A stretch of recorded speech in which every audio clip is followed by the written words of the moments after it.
il y a, il y a eu un moment où je me suis beaucoup posé la question de qu'est-ce qui nous amenait à faire tout ce qu'on fait? Qu'est-ce qui nous poussait à passer autant de temps sur les choses qu'on aime et qui nous passionnent du coup? Que ça soit dans l'art ou n'importe quoi, ou dans notre travail, quel qu'il soit. En fait, la passion, j'ai beaucoup réfléchi aussi en lien avec la détermination et à savoir, ouais, qu'est-ce qui est le moteur de ça? Qu'est-ce qui va faire que, par exemple, dans notre cas, ben, c'est pas toujours facile et on récolte peu de choses. Pourtant, on passe énormément de travail à soit travailler notre instrument et à défendre nos projets.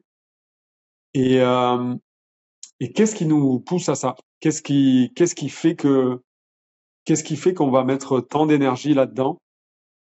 Et ça, pour moi, voilà, c'est passion, ça me fait penser à ça. Qu'est-ce qui motive ces passions aussi?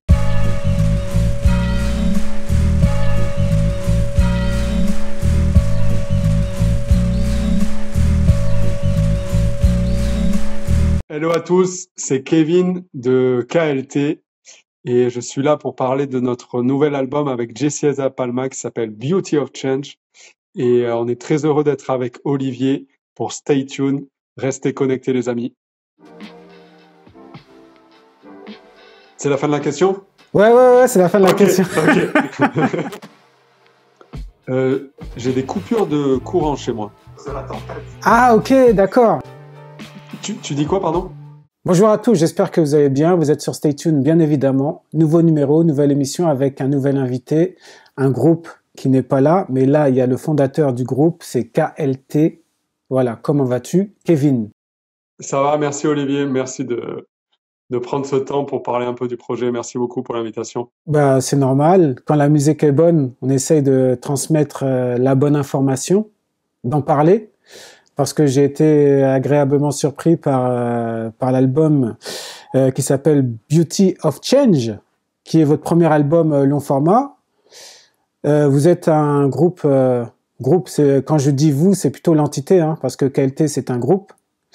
Vous êtes plutôt un album, vous êtes plutôt un groupe jazz, soul, c'est ce qu'on pourrait dire. Alors, avec Théo Skilou, le batteur, et Gabriel Gore, le contrebassiste, on s'est rencontrés dans une école de jazz à l'IMEP et on a commencé à bosser ensemble sur des standards de jazz assez rapidement.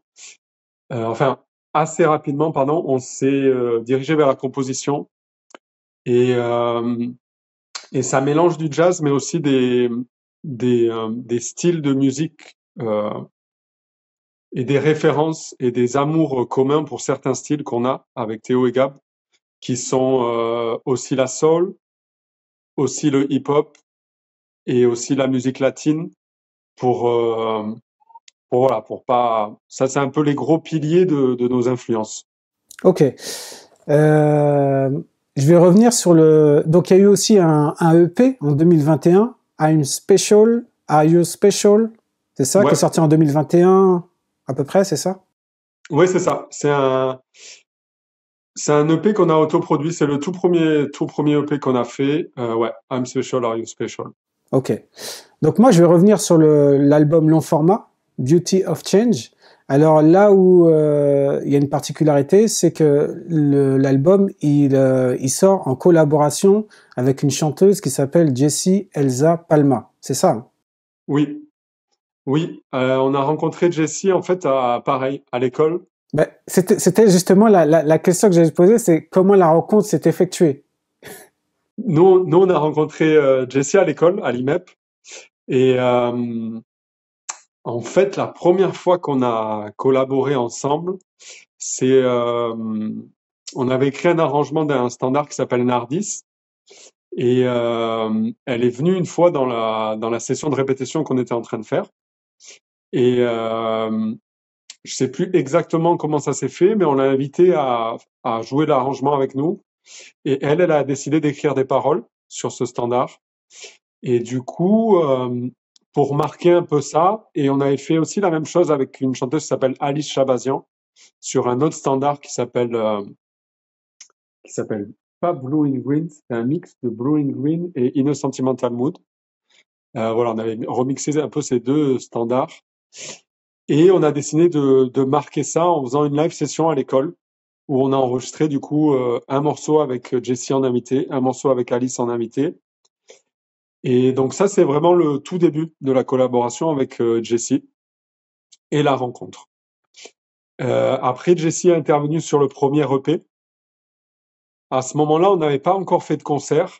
Et quand on a voulu faire des concerts et se diriger vers la scène, euh, on n'avait pas trop l'intention de jouer en trio. On voulait qu'il y ait quelque chose devant qui porte. Et du coup, on a proposé à Jessie. Et voilà, on a commencé à faire des concerts comme ça à partir de la même année que I'm Special Are You Special est sorti, donc c'était autour de 2021. En même temps qu'on était sur scène, on a composé des morceaux avec Jessie et euh, et on a décidé de sortir cet album après une fois qu'on avait des compositions qui nous plaisaient et on a décidé d'arranger les morceaux, de les enregistrer, de les produire et de sortir cet album.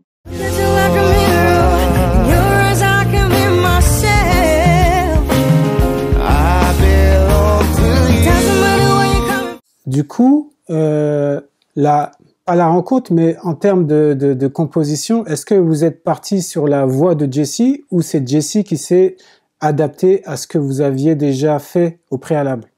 Souvent, on propose des choses et après on coécrit avec Jessie. Jessie, elle fait les mélodies, elle fait les paroles et on compose comme ça. On compose ensemble et on élabore un peu les morceaux ensemble. Ça, c'est dans la majeure partie des cas. Après, il est arrivé que des parties de piano aient été créées par Jessie ou par Théo ou Gabriel. On a vraiment écrit ensemble. Il y a pas quelqu'un qui a tout écrit, chaque morceau du début à la fin. On a vraiment sculpté les morceaux ensemble jusqu'à chercher un point où on est vraiment content de chaque composition. L'album s'intitule Beauty of Change. Pourquoi l'avoir appelé ainsi? Alors c'est Jessie qui a trouvé le titre. On était dans, moi j'étais dans une question de mouvement, le le lien au mouvement, l'importance du mouvement. Et nous, quand on joue, forcément, il y a le mouvement aussi et la création par le mouvement. En fait, j'étais dans une réflexion comme ça. Et, euh, et Jessie, par rapport au texte de l'album, euh, elle a senti quelque chose de plus fort que le mouvement. Et donc, elle qualifie ça comme, enfin, avec le changement. Donc, donc elle a voulu marquer ça. Elle a voulu marquer la beauté du changement, pas seulement le mouvement, mais vraiment l'étape de changement, de caractériser quelque chose d'assez, assez puissant. Et donc pour toi le mouvement, euh, le changement pour toi ça évoque quoi du coup? Ben ça évoque un avant et un après. Ça évoque, euh, ça évoque une transformation. Ça évoque un état dans lequel on a pu être, mais qu'on n'est plus. Euh, oui, c'est pas mal lié à nous en tant que personne, je pense. Et les paroles de l'album, elles sont beaucoup là-dedans aussi, avec des morceaux, je pense à I Surrender, qui veut dire je m'abandonne. Donc c'est pour qualifier un peu un état d'esprit ou je sais pas comment dire, peut-être un état psychique aussi, en tout cas. Et moi, je vois ça, oui, comme un avant, un après, quelque chose le mouvement a opéré quelque chose qui contraste avec le passé, je vais dire. J'appuie encore sur le mot changement. Si on se focalise sur l'aspect de la musique, est-ce qu'il y a eu du changement dans la musique? Et même dans l'environnement qui entoure la musique, chez vous? Lié à cet album, Ouais, lié à cet album, ouais. il y a eu du changement entre le premier EP et cet album, dans le sens où dans le premier EP, on est parti sur quelque chose d'un peu plus live, avec peu d'instruments additionnels, même il y a eu un gros travail fait sur les chœurs, sur l'apport des chœurs, mais quelques instruments additionnels, mais c'était un peu timide, quelques claviers en plus, etc. Et là, sur Beauty of Change, on a voulu aller plus loin là-dedans. On a toujours gardé l'idée d'enregistrer les quatre en live, mais après, on s'est permis plus de choses une fois que ces enregistrements ont été faits on a rajouté un quatuor à cordes, on a rajouté de la trompette, on a enregistré pas mal de claviers, on a rajouté pas mal de percussions.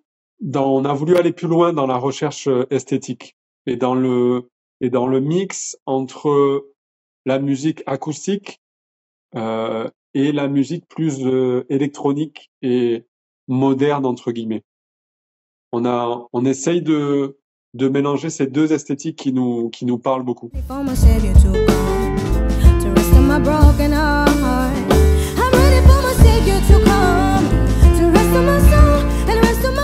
La pochette de l'album, elle est en noir et blanc. Il y a un rocher qui est entouré de vagues.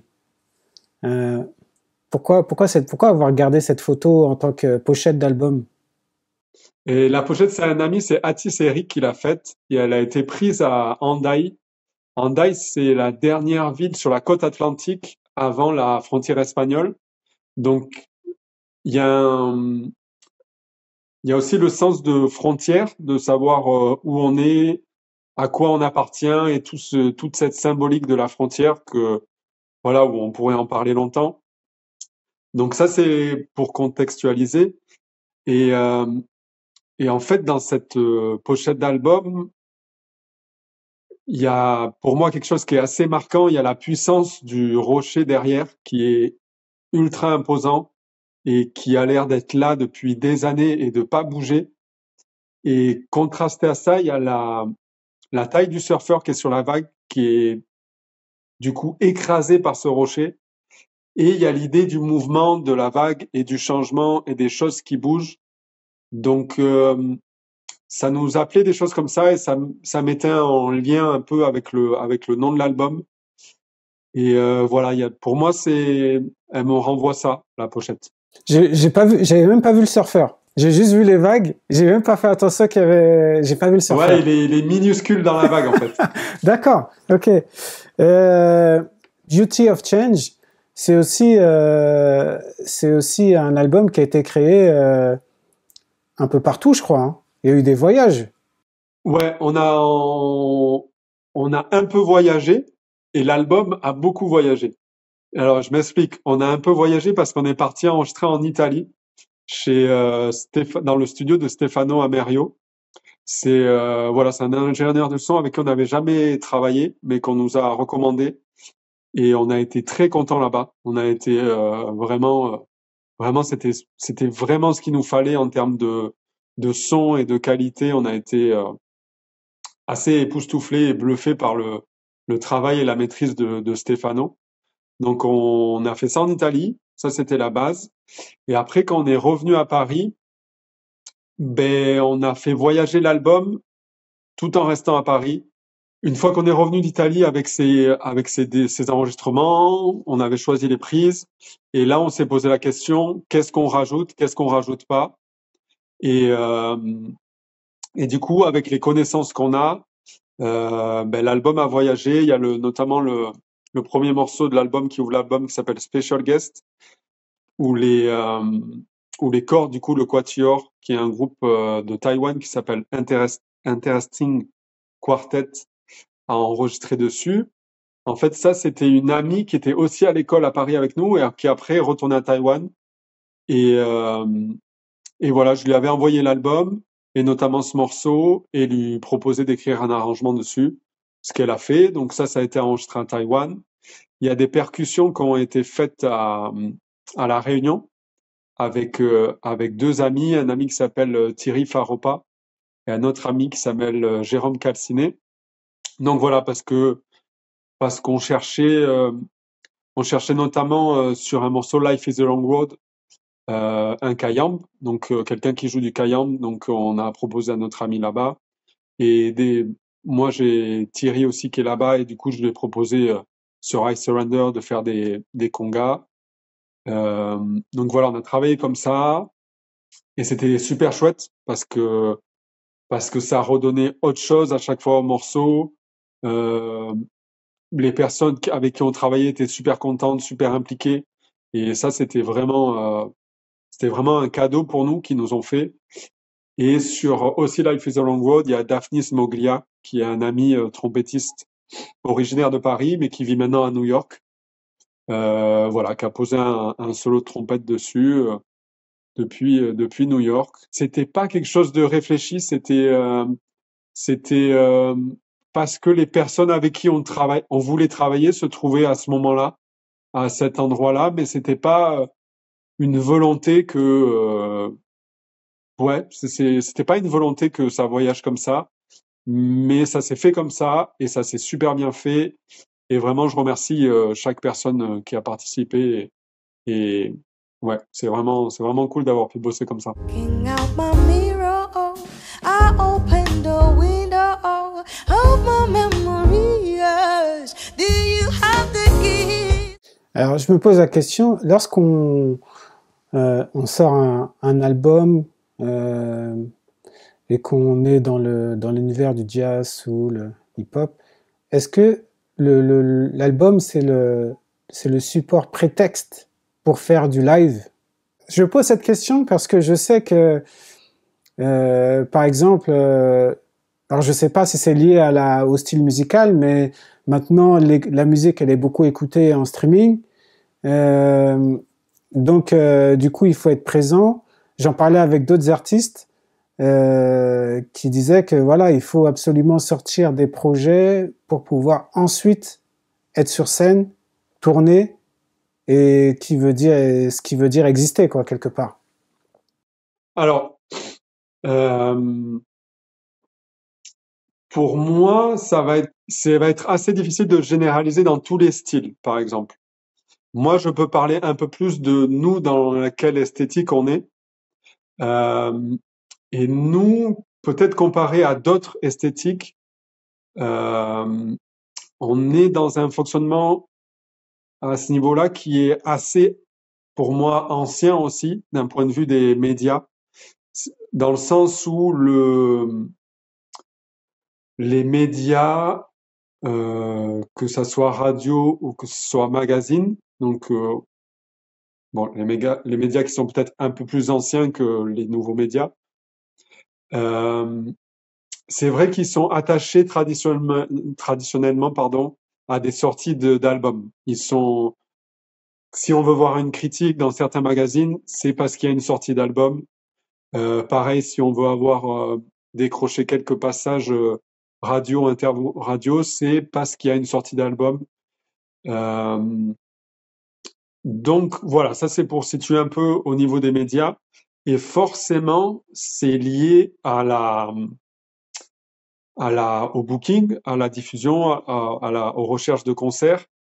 Et, et certains programmateurs aussi programment quand il y a des sorties d'albums, parce que c'est un événement, parce qu'ils savent que tout ça c'est aussi relié à la presse, à tous les médias. Donc il va se passer quelque chose autour de l'album, autour d'une tournée pour un album. C'est souvent construit, autour de l'album. Et donc du coup, pour en venir au booker, en fait, enfin au booker, au programmateur de spectacle en tout cas, que ce soit salle de concert ou festival, ils sont aussi attachés aux sorties d'albums parce qu'ils savent que autour de ça, il va y avoir des médias qui vont parler de l'album, qui vont parler de la sortie. Donc eux, pour leur communication, il se passe quelque chose autour du groupe à ce moment-là, donc c'est plus simple pour, euh, pour attirer les spectateurs. Donc, euh, donc pour moi, l'importance, c'est toujours quelque chose par contre, la question que tu poses est très pertinente parce que nous-mêmes, on est en perpétuel questionnement de savoir comment on doit sortir la musique aujourd'hui, qu'est-ce qu'il faut, parce qu'on sait qu'à côté de ça, ben, les plateformes de streaming, les algorithmes, ils aiment bien qu'on les nourrisse régulièrement. Donc, moi, c'était une question que je m'étais posée, par exemple, pour l'album. Mon idée de base, c'était de sortir que des singles pour cet album-là. Dans d'autres styles, ça se fait assez, où les gens, ils sortent des singles, des singles, des singles. Et pour rester présent sur les plateformes de streaming, nourrir l'algorithme, et aussi rester présent sur les réseaux sociaux, et pour voilà avoir de l'actu en permanence. C'est difficile. On n'a pas fait le choix de sortir beaucoup de singles. On a sorti que 2 singles pour cet album, parce qu'après, après les gens, quand l'album il sort, ils ont moins de choses à découvrir, et du coup là, ça atténue un peu la sortie d'album. Ça mange un peu dans la sortie d'album. Donc voilà, c'est une question très importante, une réflexion très importante.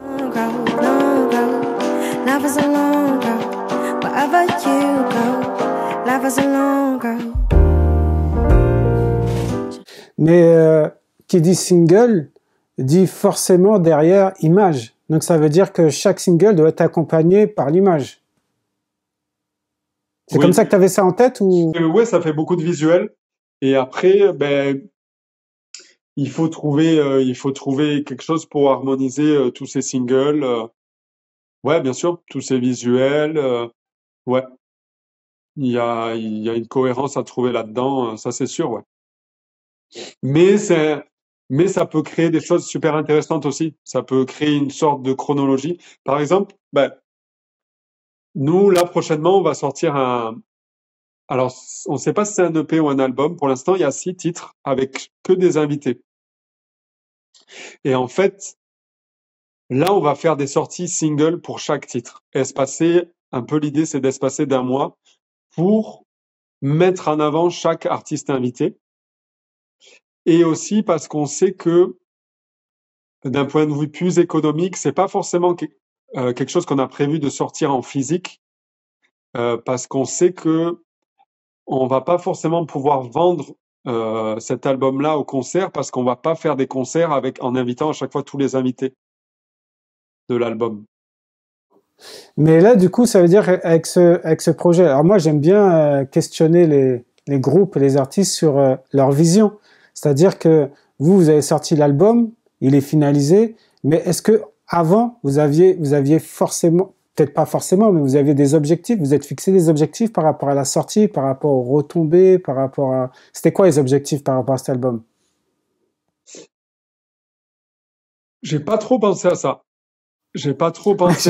C'est marrant parce qu'à chaque fois que je pose la question aux artistes, ils me disent la même chose. Ils me disent « Ah, on n'a pas calculé. » Dans Beauty of Change, c'était la musique. Ouais, c'était c'est normal. La meilleure musique possible, le meilleur mix possible, le meilleur mastering possible. Et une fois que ça c'était fini, bien sûr, c'était faire la meilleure com possible, la meilleure promo possible. Mais se fixer des objectifs là-dedans, ben il y a des médias qu'on aime bien, dans lesquels on aimerait passer. Avoir des passages radio, des rotations radio, c'est quelque chose auquel on pense parce que c'est une manière de toucher notre public. Donc, pour ma part, il n'y a pas d'objectif précis, mais j'ai quand même des choses en tête, des ambitions que j'aimerais que notre musique atteigne. Et les ambitions, c'est toucher un public, un maximum de public, et un public le plus large possible aussi. Mais justement, ça me fait penser à quelque chose. Ça me fait penser à l'international, parce que il y a eu du voyage, l'Italie, etc. Est-ce que finalement vous avez des accroches aussi à l'international, à l'étranger, par rapport à votre musique? On n'a jamais joué à l'étranger, sauf une fois en Roumanie, mais on n'a pas vraiment joué parce qu'on a joué 2 minutes et il s'est mis à pleuvoir. Ah merde. Et le concert était fini. Ah mince, dommage. Mais Non, moi, je m'occupe de la diffusion, du booking pour KLT, et je suis concentré sur la France. Je suis vraiment concentré sur la France. J'ai essayé un peu les pays limitrophes. Ça n'a pas vraiment pris et c'est des c'est difficile à monter après. C'est des tournées qui sont difficiles à monter, à moins d'avoir des festivals qui invitent où il y a du budget et autour des festivals on peut créer des tournées. Ça c'est super.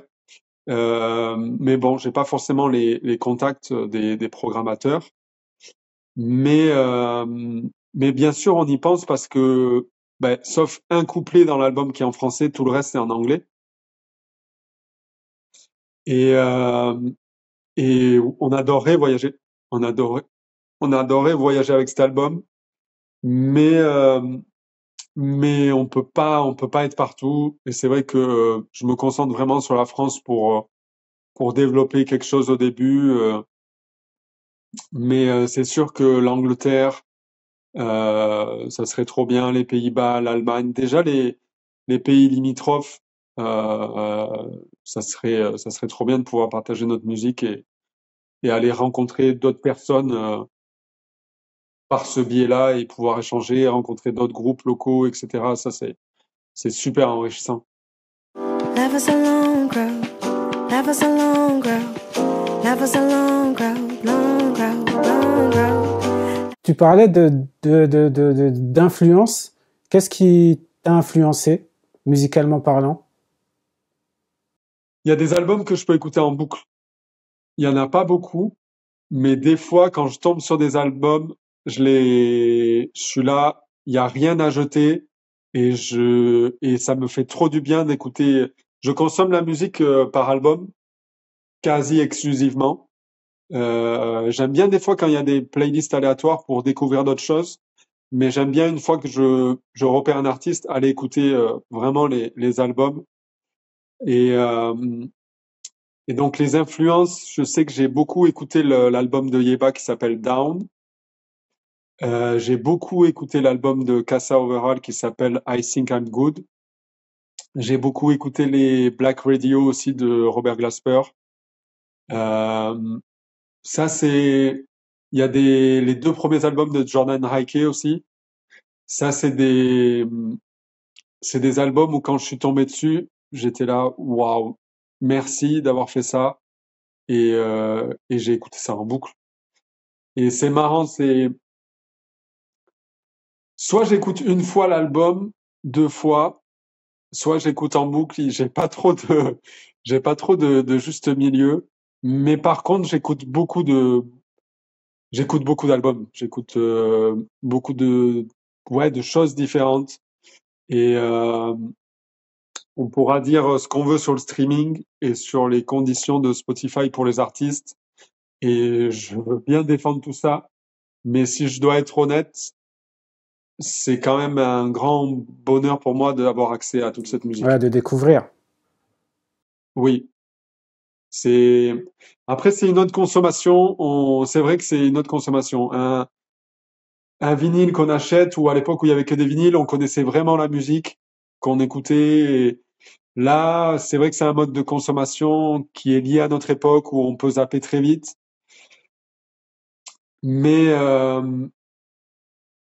mais de pouvoir écouter des groupes de partout dans le monde et surtout des groupes autoproduits qui auraient pas forcément les moyens de faire un vinyle ou alors que s'il aurait fallu le vinyle, il fallait qu'il soit commercialisé en France.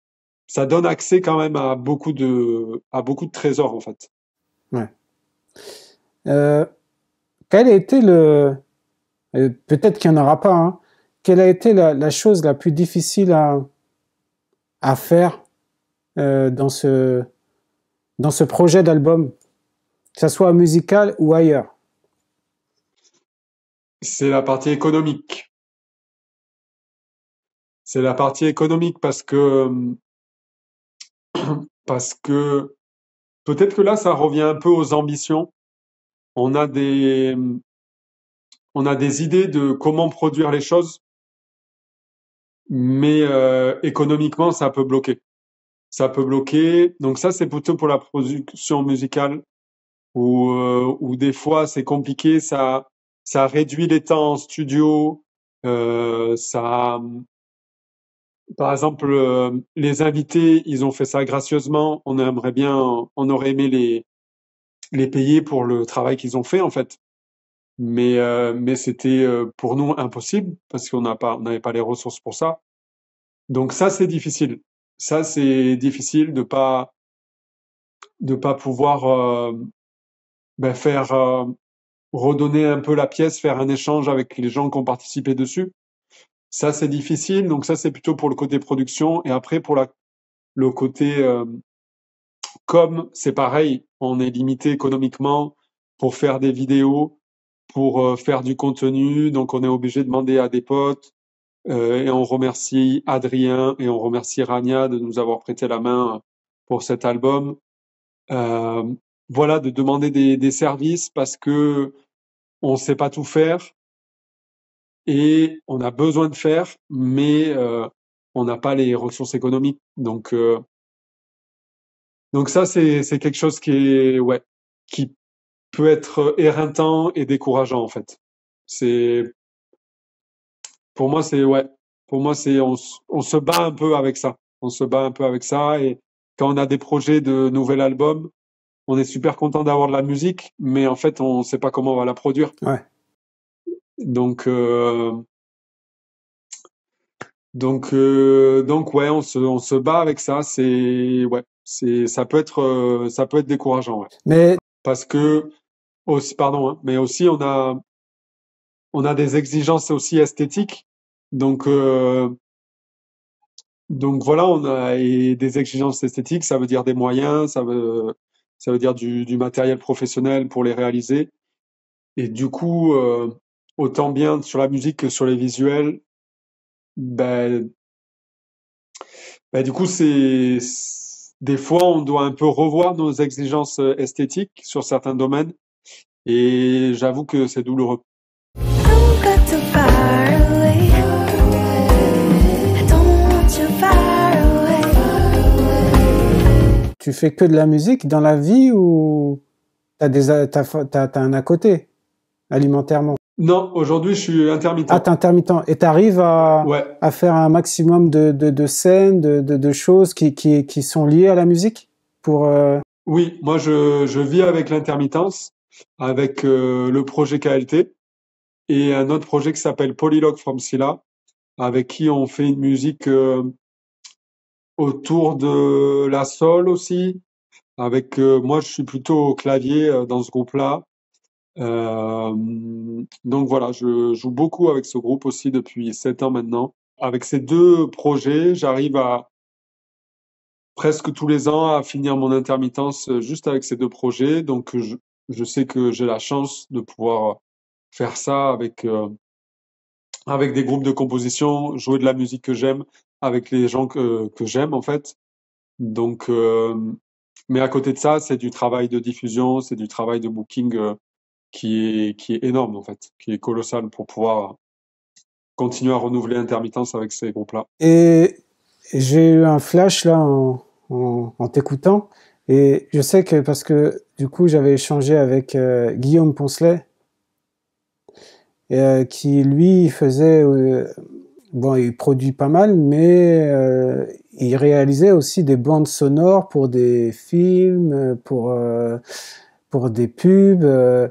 Du coup, ça c'est quelque chose que tu as en tête ou pas du tout?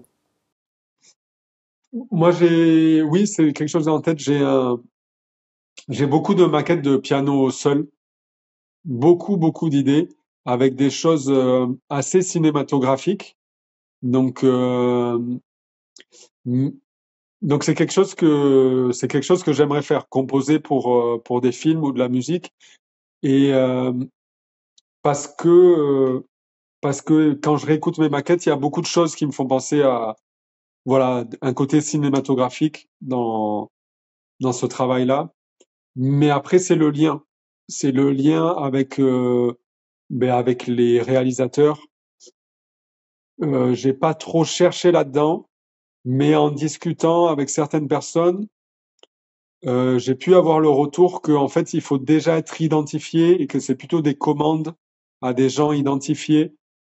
Ça se passe principalement comme ça, des retours qu'on m'a fait. Et du coup, je sais pas vraiment à quelle porte frapper pour ça. Et c'est vrai aussi que c'est pas.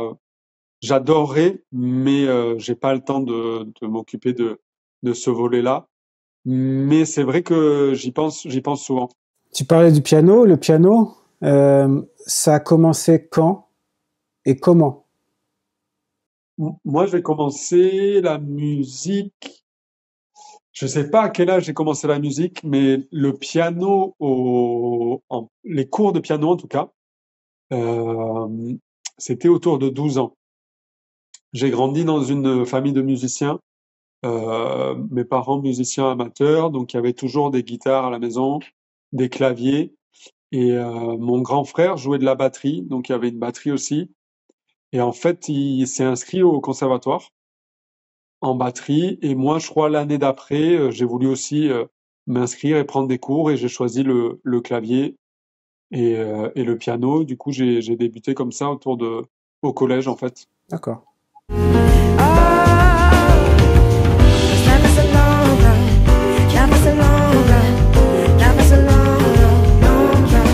Je vais te donner une série de mots et instinctivement, tu me donneras ton ressenti en quelques mots, quelques phrases.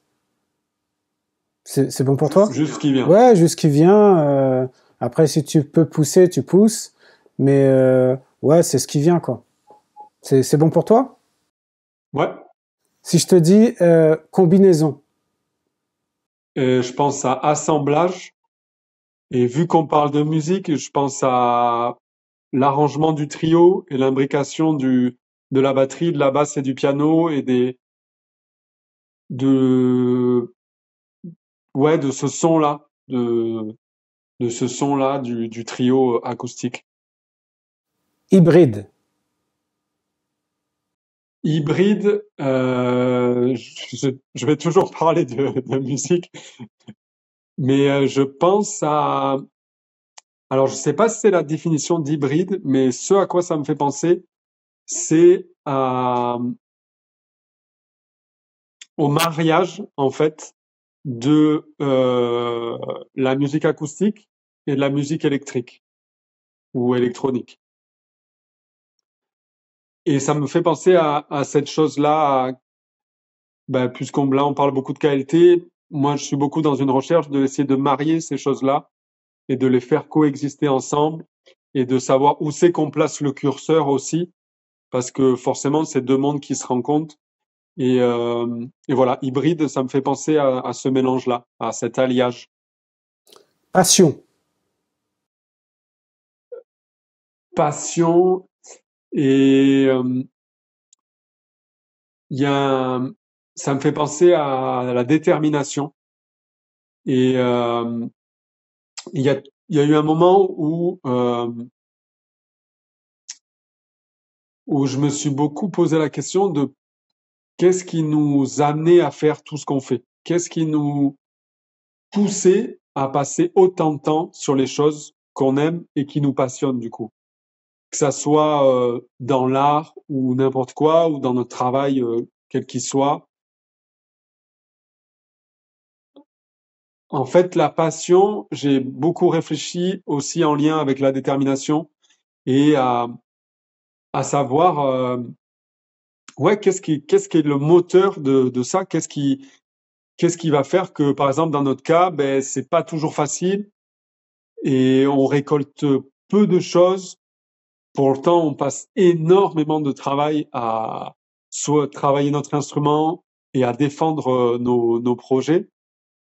Et, euh, et qu'est-ce qui nous pousse à ça? Qu'est-ce qui fait qu'on va mettre tant d'énergie là-dedans? Et ça, pour moi, voilà, c'est passion, ça me fait penser à ça. Qu'est-ce qui motive ces passions aussi? Ok. Et donc, je pense que ça va à la suite, c'est constance. Constance, ça me fait penser à l'époque où je travaillais le piano. Donc ça, c'était il y a longtemps. Et et ça me fait penser à, j'avais un cadre de travail hyper rigide. Je savais à quelle heure je travaillais, le piano, et souvent la quantité était au détriment de la qualité. Donc je conseille à personne de se fixer sur la quantité, ce que j'ai pu faire pendant quelques années, mais plutôt se fixer vraiment sur la qualité du travail. Et quand je pense à constance, je pense à ça. Et ça fait un peu aussi partie de mon caractère, et je pense aussi à la rigueur. Et voilà, je sais qu'il peut y avoir des traits de mon caractère qui sont assez comme ça, ou quand je me fixe des trucs à faire, je les fais jusqu'au bout. Don't go too far away. I don't want you far. Quincy Jones. Quincy Jones, ah ben ouais, ben j'aurais bien aimé le voir à l'œuvre, soit le voir diriger des ensembles, etc., ou même le rencontrer. Mais bah c'est un monument, ouais c'est un monument, c'est un exemple de producteur, et j'aurais aimé savoir aussi comment il travaillait en fait, sa manière d'aborder les choses, sa manière de s'impliquer dans les projets.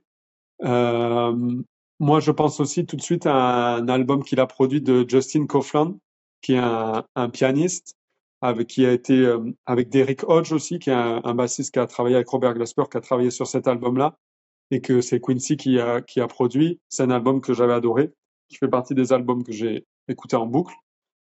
Et ben ouais, j'aurais aimé savoir comment, comment, comment il s'impliquait, de quelle manière il s'impliquait dans les projets, et de quelle manière il conseillait les artistes, de quelle manière il apportait sa patte pour sublimer chaque album qu'il a produit. En fait, ça c'est quelque chose qui est intéressant pour moi. Il a travaillé avec tellement de monde et ça a fait tellement de merveilleuses choses que ben, c'est intéressant d'avoir son approche. Donc j'ai vu quelques documentaires, mais je perçois pas vraiment ça. Ça relate beaucoup tout ce qu'il a fait et tous les succès, mais j'ai pas j'ai pas eu encore de témoignages à ce niveau-là, et ça m'intéresse de ça plutôt le rapport humain en fait. Le dernier mot, c'est Jessie Elsa Palma. Divine. Non, elle est divine. Il faut, je pense qu'il faut voir sur scène. Vraiment, je conseille à tout le monde d'aller voir sur scène, d'aller écouter sur scène en fait. Et il y a les albums, mais la scène, ça dégage autre chose, et elle dégage, c'est pas un très beau mot, mais Si, ça peut, ça, elle partage, pardon? si, ça dépend comment on le perçoit, mais moi je le perçois positivement en tout cas. Ok, là quand je l'ai dit, Ça sonnait faux? j'ai pas trop aimé. Ah ouais, ok. Elle partage et elle enveloppe tout le monde comme ça, et ouais, faut assister à ça au moins une fois dans sa vie, hein. D'accord. T'as bien parlé. Le mot de la fin, ça serait quoi? Le mot de la fin, ça serait aller voir de la musique en live, je pense, aux gens qui nous écoutent et qui nous regardent, aller voir du spectacle vivant en général, tout style de musique en live pour ressentir des émotions. Je crois que c'est ça qu'on cherche. Euh, Personnellement, je peux en ressentir beaucoup avec mon casque et en me plongeant dans un album. Et c'est super cool, mais j'ai des souvenirs de live où on est transpercé par quelque chose, et on sait pas ce que c'est, et ça fait vraiment un bien fou. Donc voilà. Pour faire vivre la musique, allons la voir sur scène, et plus généralement le spectacle vivant. En tout cas, c'était cool de t'avoir rencontré virtuellement et t'avoir invité sur Stay Tuned. C'était très intéressant et puis surtout, l'album tourne vraiment bien aussi dans mes oreilles, donc merci pour ça. Je te souhaite plein de bonnes choses, je vous souhaite plein de bonnes choses et voilà, le meilleur est à venir, comme on dit. Merci. Donc je te dis à bientôt. Merci beaucoup, Olivier. Ouais, je te dis à bientôt. Ouais, merci pour ton travail. À bientôt. Merci à toi. Salut. Salut.